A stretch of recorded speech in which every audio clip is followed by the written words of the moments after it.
Food ran out. Prices collapsed into madness.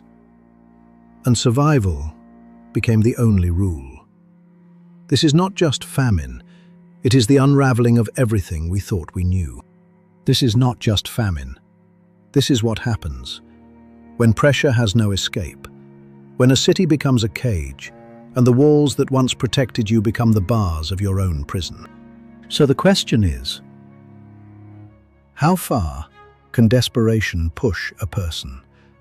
What happens to the soul when the body is screaming for what it cannot have? How thin is the veneer of civilization? What happens to the soul when the body is screaming for what it cannot have? When every waking moment is a battle against a void that cannot be filled? We are about to look into a mirror we'd rather ignore. The city of Samaria was surrounded. No one in, no one out. It was a fortress of isolation, cut off from the world, left to rot from the inside out. The walls were strong, but the hunger was stronger.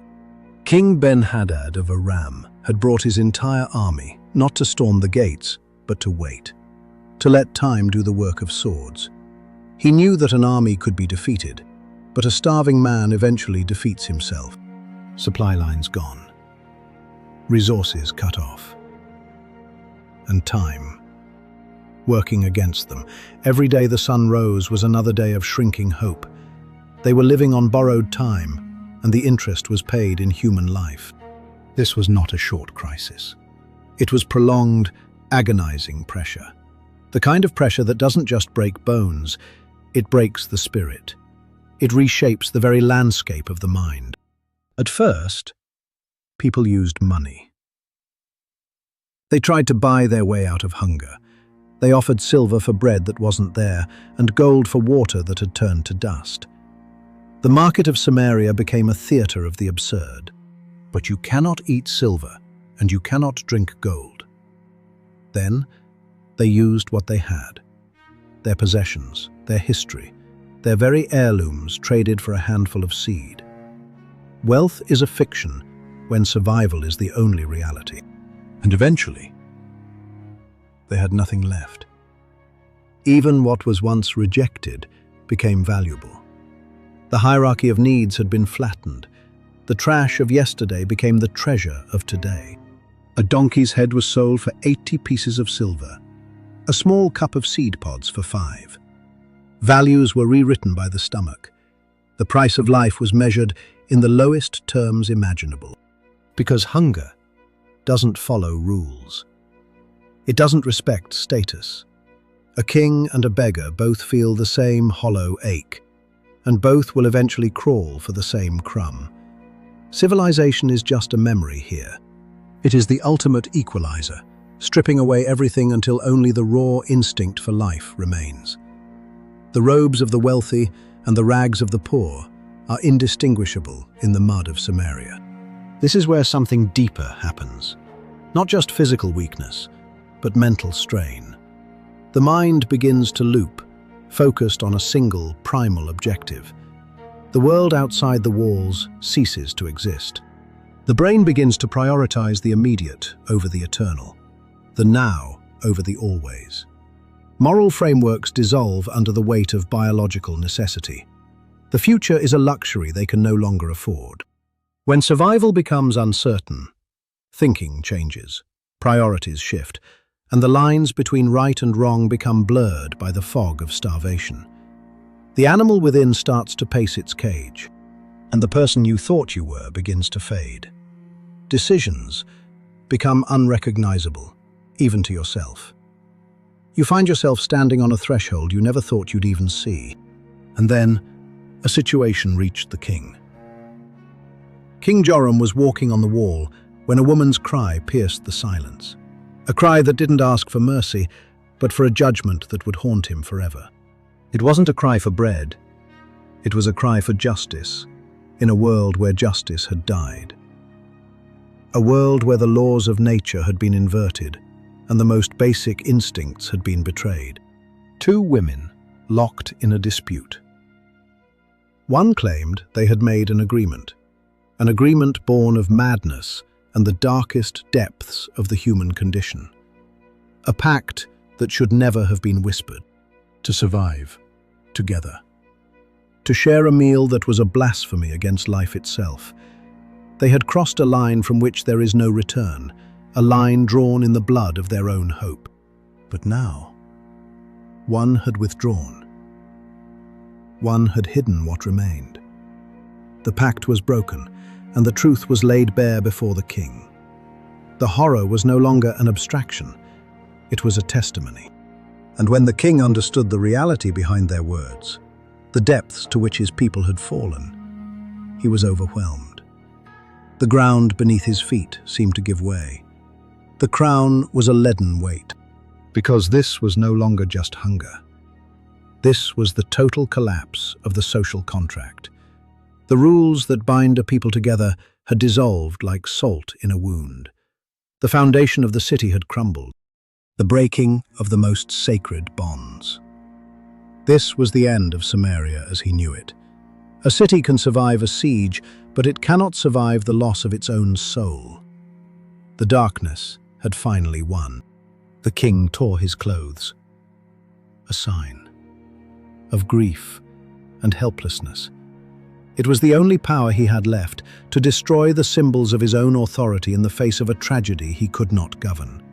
Beneath the royal robes, the people saw he was wearing sackcloth against his skin, a secret mourning for a fate he could not stop. He was a king in name, but a mourner in reality, carrying the grief of a dying nation. Because leadership had no immediate answer.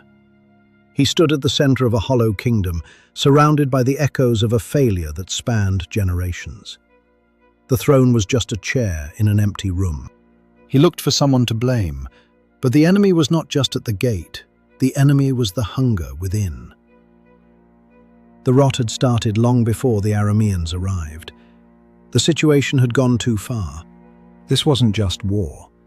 It was sustained pressure, without relief, a system breaking, a society unraveling.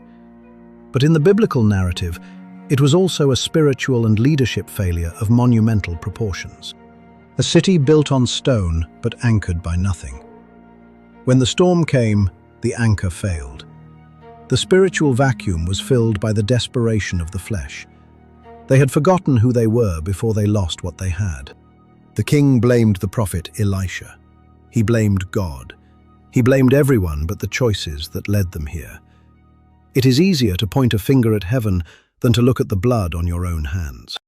When pressure mounts, we often look outward rather than inward. We search for a scapegoat in the fog of our own making. But the pressure is a mirror, and the reflection is never what we expect. This story is not here to shock you. It's here to show you what happens when survival replaces values. When the what of staying alive overrides the who of being human. It is a warning from the past. It asks us, who are you when the lights go out? Who are you when the table is empty and the walls are closing in? Do you remain the person you built in the sun, or do you become someone else in the dark? When pressure overrides identity, and when people are pushed beyond their limits. The story of Samaria is a story of the limit, the point where the human spirit is tested to the breaking point. It is a mirror held up to the dark corners of our own nature, a reminder that we are all capable of things we cannot imagine, if the pressure is great enough and the hope is small enough. This is uncomfortable, but it's real. It is a chronicle of a collapse that is as much internal as it is external, and it leaves one question hanging in the cold air of history. What holds a person together when everything else falls apart? What is your anchor when the world is gone? When the siege of your own life begins, what will you be left holding? But then, in the darkest hour, a word came from Elisha. Hear the word of the Lord. By this time tomorrow, food will be plentiful. The king's officer scoffed. Even if the Lord opened the windows of heaven, could this happen? Elisha replied, you will see it with your eyes, but you will not eat of it. Oh, outside the gate. 4 men with leprosy sat in the dust. They were the outcasts among outcasts, forgotten by a city that was already forgetting itself.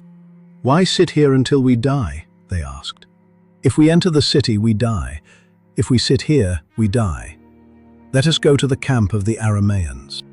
They walked into the darkness, expecting death, but finding something they could never have imagined. Every step was a step toward the unknown. When they reached the edge of the camp, no one was there. The great army had vanished into the night, leaving behind everything they owned. For the Lord had made the Arameans hear the sound of a great army, of chariots and horses, and they had fled for their lives in the twilight.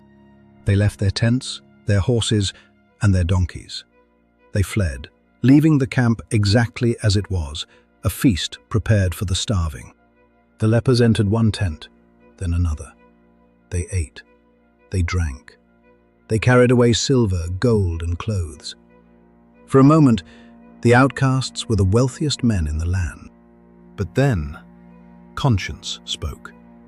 "We are not doing right," they said. "This is a day of good news, and we are keeping it to ourselves." They returned to the city gate and called to the watchman. The news spread like wildfire through the starving streets. The siege was over. The people went out and plundered the camp. And just as Elisha had said, food became plentiful and cheap in the gates of Samaria. But the officer who had doubted was trampled in the gate. He saw the miracle with his eyes, but he did not eat of it, just as the prophet had foretold. The siege of Samaria is a story of how quickly the world can change, how the darkest night can be followed by a morning of impossible abundance. It is a reminder that while pressure reveals our character, it does not have to define our future. Grace can find a way where there is no way. So we return to the question, what holds you together? Is it your strength, or is it something greater? In the end, the anchor is not in ourselves, but in the one who holds the storm. Thank you for watching.